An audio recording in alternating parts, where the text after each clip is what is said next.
excited to be here and to talk about prostates, which is something that I'm very passionate about. Now, just as a background, if you go to any urology clinic, 60% of patients that you're going to see there are prostate patients. In terms of managing these patients, we've let a lot of these patients down because of time. We've got patients who are sitting in these clinics who've had catheters for up to 3, 4, 5 years. You know, I think I'm glad that we touched on this NHI issue, and I'm hoping that we can do something about this. These prostate problems are a cause of a lot of mental health to these patients. We are in Zululand. People have got multiple wives that are unable to service because they've had these catheters for 4 or 5 years. All right. So I'll try and run through this presentation as quickly as I can. Yeah, next slide, please. Okay, so for the purposes of this presentation, I want to talk about benign prostatic hyperplasia and prostate cancer. I'm sure you can see there that men over the age of between 50 and 70 are going to have any prostate issues. So it's not a question of if you're going to know the urologist, it's a question of when you're between the age of 50 and 70. Okay, so this is just to remind you what the prostate is.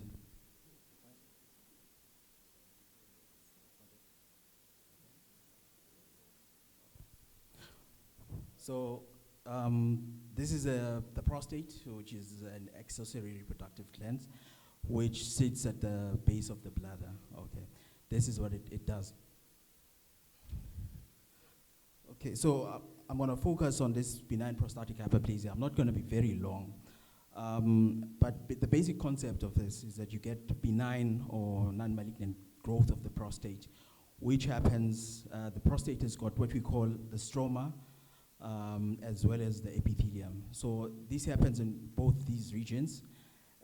It's associated with pressure on the urethra, which in turn causes pressure, which causes changes in the bladder. So as the prostate squeezes around this urethra, then your bladder has to make a plan, and the first response is push, push, push, push, and push. And then you do get these symptoms here. Next slide. Okay, so the prostate is divided into zones. Commonly where the prostate grows is what we call the transitional zone here. This is the zone that is closest to the urethra, and which explains why you get these symptoms. Okay, so commonly you get what we call storage and voiding LUTs, or urinary tract symptoms. So storage happen when you are not passing urine. So, and then voiding happens as you are passing urine. So you'll be waiting, your stream is going to be poor, it's going to be interrupted. The worst part is that you come in urinary retention where the urine is completely blocked. So just a bit of anatomy. The prostate is got 2 lobes here, which we call lateral lobes, and in between runs this prostatic urethra. However, there is another lobe of the prostate, which we call the median lobe, which is otherwise known to urologists as the devil, because it is the one that causes obstruction. So you get another lobe that grows into the prostate, which causes a lot of symptoms. So in terms of diagnosis, mostly it's history examination, and there are adjuncts to our diagnosis. There's something that we call the International Prostate Symptom Score, where we measure the severity of your prostate symptoms. And then there's other newer things, which now we call the Visual Prostate Symptom Score. That is to help our patients with limited literacy. Then there's what we call uroflowmetry. So we measure the speed of your urine, as well as the amount of urine that you're passing, and then we have a graph that shows whether you're obstructed or not. There's also an ultrasound that most urologists have to be trained in ultrasound. in our final year exam, there's gonna be an ultrasound station there where they're gonna be asking you what you see on the ultrasound. So normally we will measure the prostate volume, we will measure also the bladder wall thickness, as well as what is called the post-roid residual volume, to see if you're able to empty your bladder. So there's newer things now that have been added onto this ultrasound, which we call an intravesical prostatic protrusion. So it's amount of median lobe that you have that is also prognostic in telling us whether you're gonna be responding well to medical therapy or not. Okay, so this is Euroflow. So different for males and females. Females will use a core mode and males will be standing there. So what we want is to check whether you're obstructed or not. So the curve should be a bell-shaped curve. Anything other than that, you're taking too long and you're not passing enough urine. So we don't want a flat curve, we want this. Okay, so I spoke earlier on about the International Prostate Symptom Score. So patients who are able to score themselves will score themselves. So it's these seven symptoms, and then the last one is quality of life. So we then divide these patients into mild, moderate, and severe, depending on the severity of the symptoms. So the patients who've got limited literacy, we've got something now that can assist them. Then this is something that most of us will do now, which we call intravesical protrusion, prostatic protrusion. So it's what we call the median lobe. So in a patient who's been obstructed, you started the patient on alpha blockers. You just want to see if this patient can pass urine or not. Any IPP more than 10, then 10 millimeters, and you know that the patient is not going to do well on medical therapy. Okay, so this is largely still very experimental. It's very complicated. As a urologist, you're not going to be able to do this. It's study-based, but it's what we call ultrasound estimated bladder weight, where they found that any bladder weight of more than 35 grams is prognostic. So patients who are already on medication, if they've got this bladder weight of more than 35, are more likely to progress to surgical therapy. Okay, so medical management, I think this is very important just to understand how these drugs work, what do they do for the prostate. So they can be divided into what we call alpha blockers. So what alpha blockers do is that they relax the smooth muscle of the prostate. Once that relaxation is achieved, then the prostate lets go of the urethra, and then the patient is able to void. So you get different types of these alpha blockers. So you get selective, you get non-selective. So some of them are used for hypertension, like doxazosin, as you would know. And then the next part of our management is what we call 5-alpha reductase inhibitors. So these 5-alpha reductase inhibitors actually help reduce the size of the prostate gland as well as the mass of this prostate gland. So what they do is that they inhibit the function of this 5-alpha reductase, which is responsible for prostate growth. Then you've got drugs that are responsible for managing your bladder symptoms. We call them anti-muscarinic or muscarinic receptor antagonists. So things like your toltolidine, these are older ones. We've got new ones now, which we call solifenacin, tyrosine, dorifenacin, with trade names such as Vesicare as Enablex. And then you get PDE5 inhibitors. So PDE5 inhibitors are traditionally used for your erection. So, but they've been shown to be effective as well in prostate health. So the same effect that they have for your erection, they also decrease the tone of your urethra, your prostate, as well as your detrusor muscle. There've been a lot of work done around these PDE5 inhibitors since they were incidentally discovered in 1997 But the only one that is used currently is tadalafil, 5 milligrams, which is Cialis. The only issue here is they are very expensive. They're not affordable to patients. And most patients who are already on medical aids are not covered. Then you have combination therapies. So patients with bigger prostates, you would have combination therapies of an alpha blocker as well as the 5-alpha reductase inhibitors. Those patients, if you give them this medication over a period of 6 months or more, they get to a point where they'd even be able to stop their therapy. So then there's a new kid on the block. This is what we call a B3 receptor agonist. The one drug that is mirabegron. So mirabegron, what it does is that it relaxes your bladder. So it's for your storage symptoms. So what it does is that it relaxes your bladder. It enhances your sympathetic nervous system, which is also responsible for your high blood pressure. So in the patient who's got hypertension, you need to be very careful. You make sure that this patient is very well controlled. The nice thing about mirabegron is that it's got lesser side effects. So things like your dry mouth or constipation, which is associated with other muscarinic receptors, are reduced. Okay, I think I've touched on the PDE5 inhibitors. We can go to the next slide. Okay, then we're moving on to surgical management. Okay, most patients now who you've put on medical management, some of them, the commonest reason is that they would fail the medical therapy. So you put these patients on alpha blockers or whatever treatment that you're putting them on, and the symptoms are unchanged. Their IPSS scores are unchanged. Their flows are unchanged. Then you need to consider these patients for surgical management.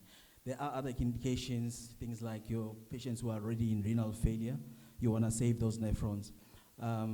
Patients who come in with recurrent UTIs, stones, hematuria, and so forth.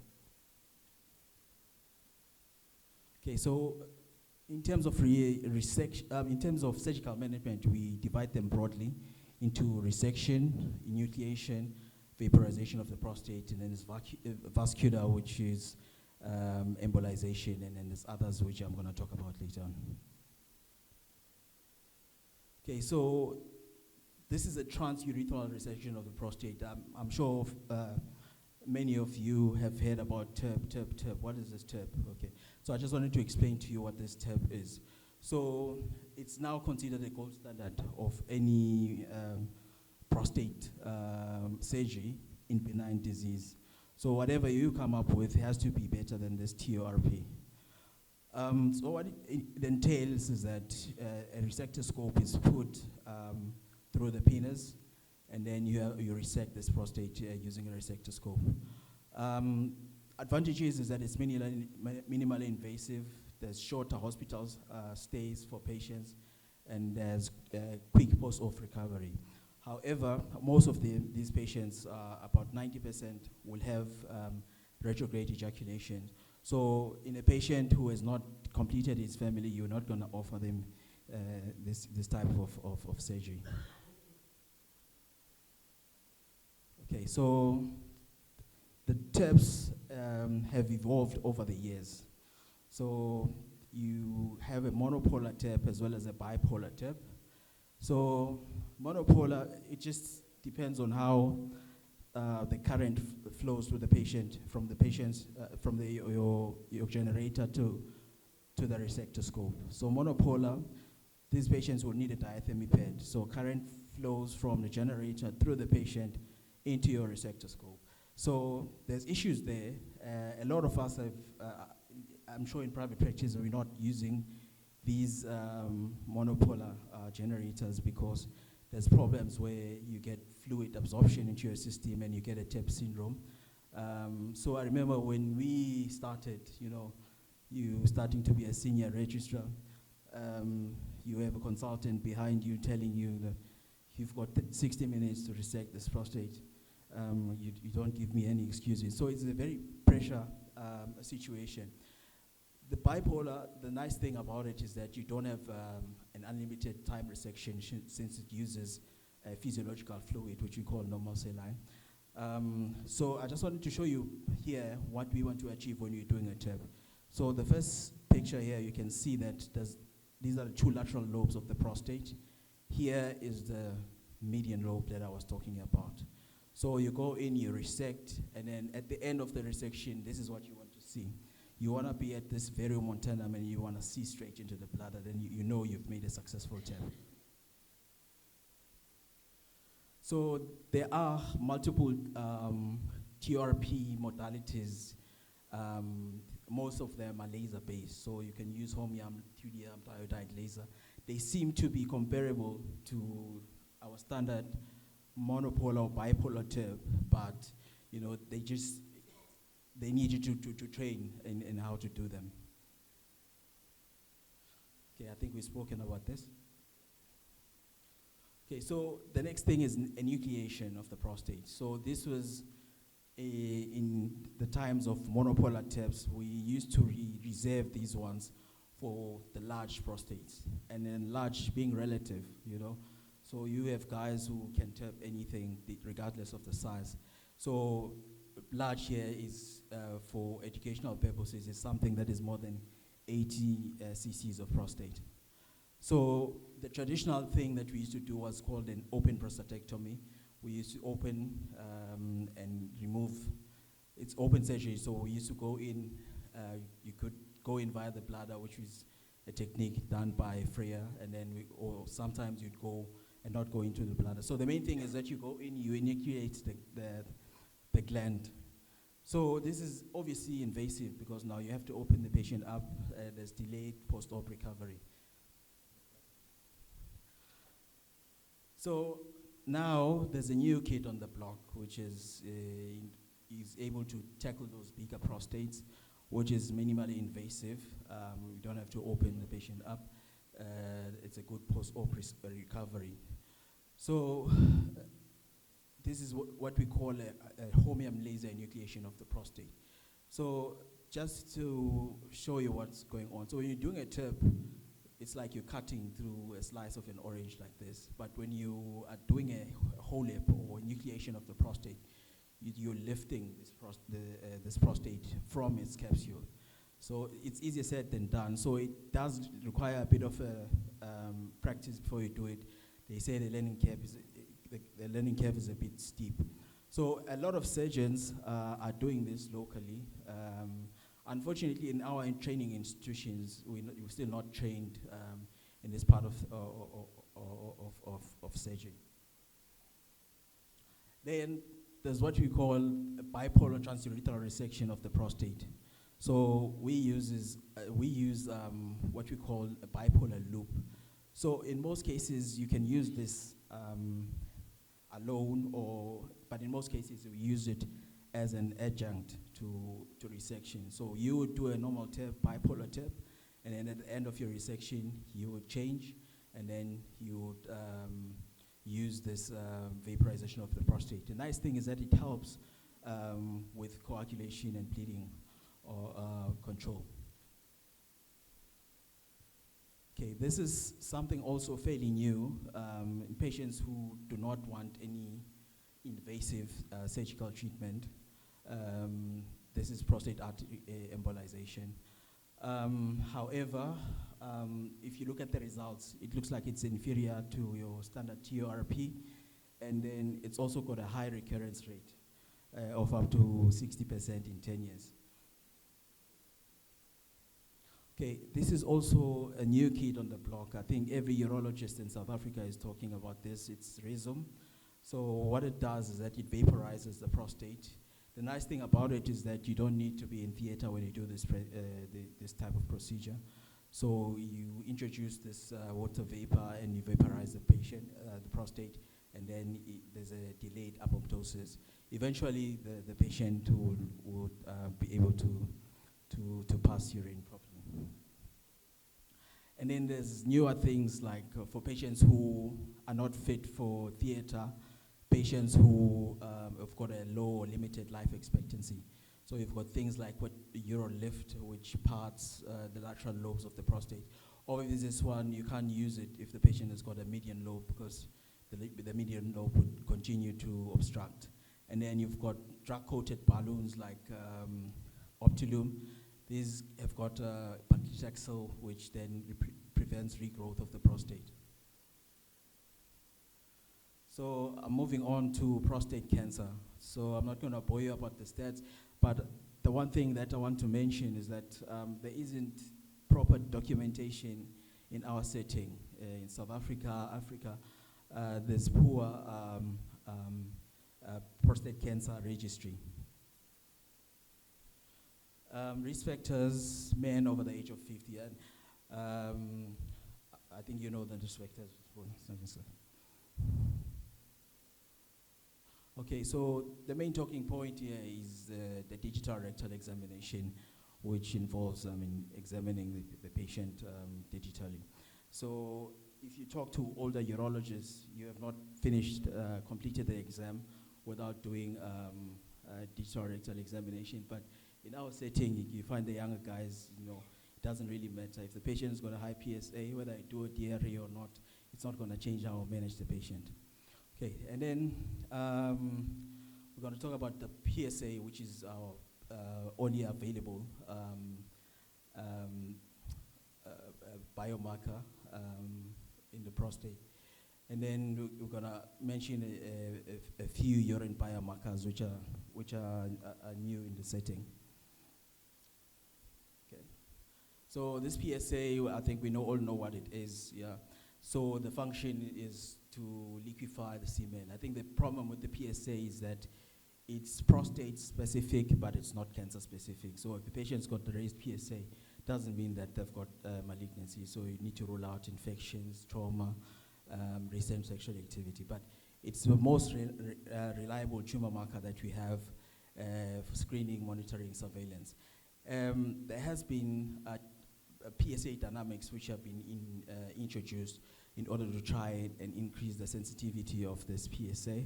So things like your free to total PSA ratio would also assist you. Just to note, I think the labs, most of our labs have come on board with this one. Before, they used to give us the same cutoff figure, whether the patient was 40 years old or 50 years old, but it is age specific. So when you refer your patient, you must bear in mind this is, so if you see a 40-year-old with a PSA of 4, then you know that that guy is already in trouble. Okay, so once you have an elevated PSA, then you do what we call as the ultrasound, a prostate biopsy. In most cases, it's ultrasound guided. So we use a transrectal biopsy where we retrieve these samples to send to the lab for analysis. We can do it via a transperineal approach. Transperineal approach is now being favored because it's been shown to have less chances of sepsis. This one is very, every urologist is trained in this, so it's easily accessible and it's not expensive. So then there's a new area now of targeted biopsies. So in a patient that has presented to you with a PSA that is elevated, you've done a biopsy, it's come back negative. PSA carries on rising. So this is a patient who is ideal for a targeted biopsy where they use an MRI, they localize that lesion. I'm going to talk about this MRI pirates on my next slide.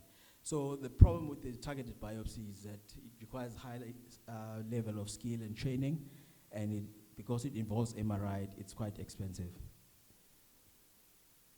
So these are still experimental as well.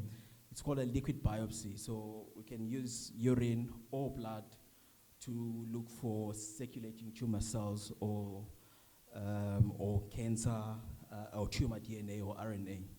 So this is still very promising research. The only downside to it is that the interpretation seems to be inconsistent. So we don't really know how to interpret it. And the second thing is the expense. Okay, then you also have urinary biomarkers. They do the same, it's just that they are found in the urine. So we look at parts of the cancer in the urine. Same thing as the circulating tumor cells that I spoke to you about. They are still very much experimental. They're not standard of care, but in studies, they have a promising future. The other thing that I wanted to chat about is more of the pathology side of things. So normally you would do a prostate biopsy and you submit the specimen to the lab, and then the pathologist is going to look at the pattern that they're seeing and then formulate what is called the Gleason score, which then tells you how aggressive the cancer is. So the traditional Gleason would be the commonest pattern on the slide plus the second commonest pattern on the slide. So for example, you get a Gleason 4 plus 3, which is a 7, but you also get a Gleason 3 plus 4, which is a 7. So they both equal 7, but their aggression or their aggressiveness is not the same. So from 2014, we've moved now to a Gleason grading, which everyone agrees with. So, for example, a Gleason 3 plus 3, we know it's a grade 1. If someone says it's a grade 2, we know it's a Gleason 3 plus 4. Gleason 4 plus 3, we know it's a grade 3. Gleason H used to have a 5 plus 3 before, which didn't make sense because 5 is more aggressive. So anything that's got a 5 now is anything that's got a 5 belongs to grade 5, and grade 4, which equals an 8, is only a 4 plus 4. So this has made it easier to risk stratify our patients.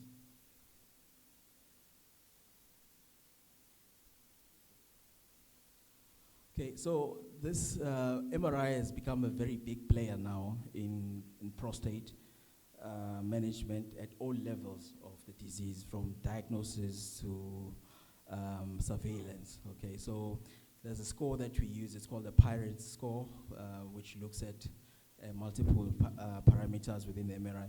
So this score actually tells you whether there's any clinically significant cancer that you're dealing with. So a PIRATE 1 and 2, probably those cancers are not clinically significant.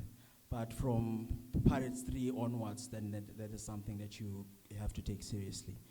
Obviously, with MRI, it's very expensive. And because it's a new field in radiology, so the interpretation is not always the same. So, but most people are saying MRI is the future of prostate. Okay, just staging and risk.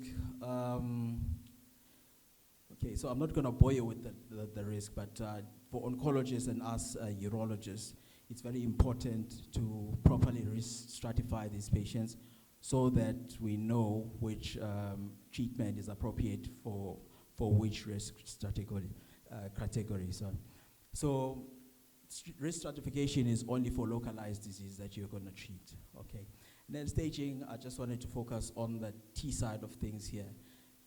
Stage 1, T1 is a lesion that you can't palpate. Here you can palpate the lesion. Here it's gone beyond the capsule, and here it's gone beyond the capsule and invaded other adjacent organs.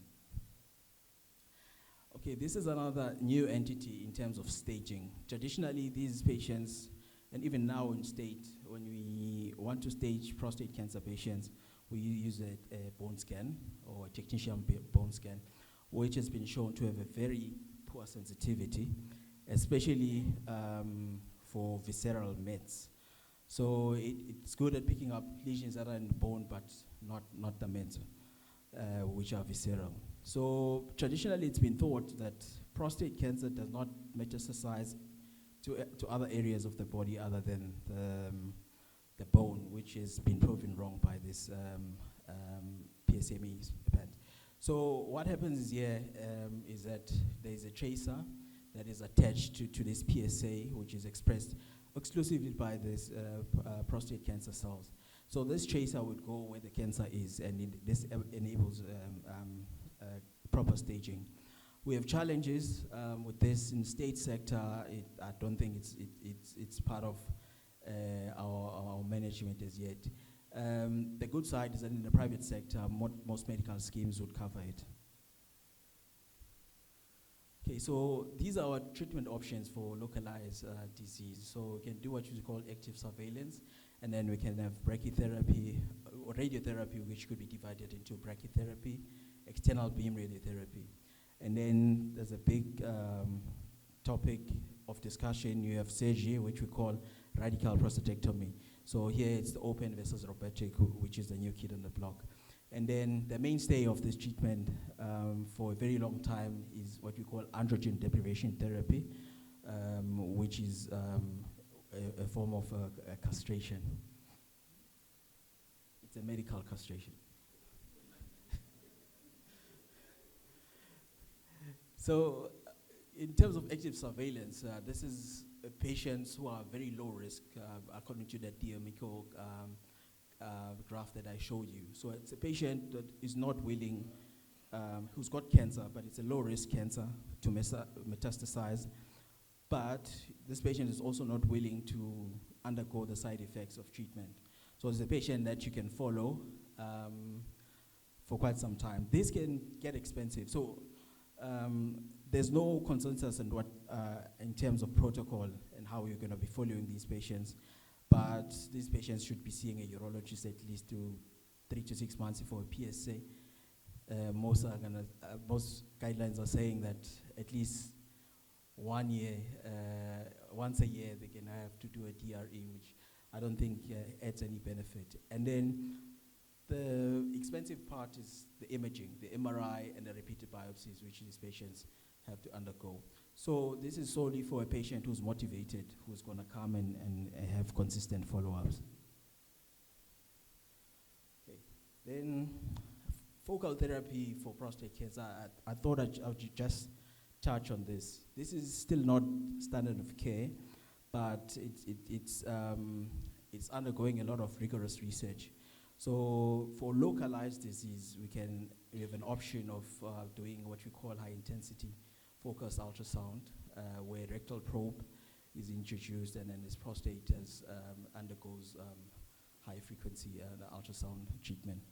Cryotherapy, similar to brachytherapy, but it's introduction of needles into the prostate, as if you're doing a brachytherapy, which I'm going to talk about below.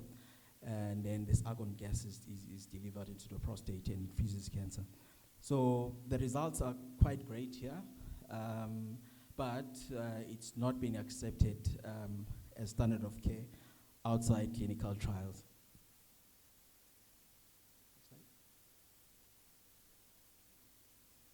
Okay, so this is what I've spoken about. This is HIFU transrectal ultrasound, introducing these high-frequency waves into the prostate. Cryotherapy, needles, argon gas being introduced into the prostate. And then radical robotic prostatectomy. This has been around for over 20 years now. So it's become a gold standard of open surgery in patients who've got prostate cancer, localized disease, especially in a lot of first world countries. However, in our setting, it's not, that does not apply at the moment. So what it does is that you get a robot which has got arms, and then the surgeon operates via the consoles. I'll show you the picture just now. The problem is that most learning centers, I think there's only 2 robots in South Africa right now. There's one in Stellenbosch and the other is in Cape Town. So even if we do have these robots, we're lacking people who are going to train us at these robots. 2 minutes. Okay, so these are the arms introduced into the patient, and then the surgeon would be operating behind this robot. Okay, radiotherapy divided into external beam radiotherapy, as well as brachytherapy, where seeds are introduced into the prostate. Brachytherapy is strictly for localized disease. External beam radiotherapy, you can use it even for locally advanced disease. So these two could be used together, or they could use separately depending on the stage of the patient. So external beam radiotherapy, brachytherapy. Okay, so androgen deprivation therapy, which I said was a medical castration. So the main objective here, we know that the cancer is androgen driven, so it's to cut off the androgen supply to the cancer.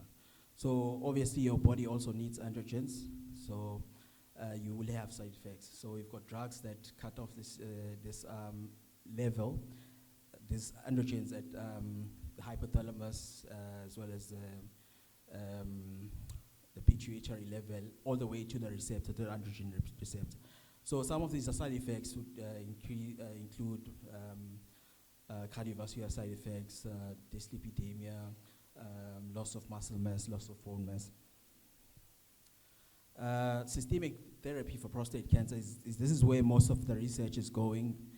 These are patients who've got advanced disease. So a lot of research goes here, and the sequencing is always the debate.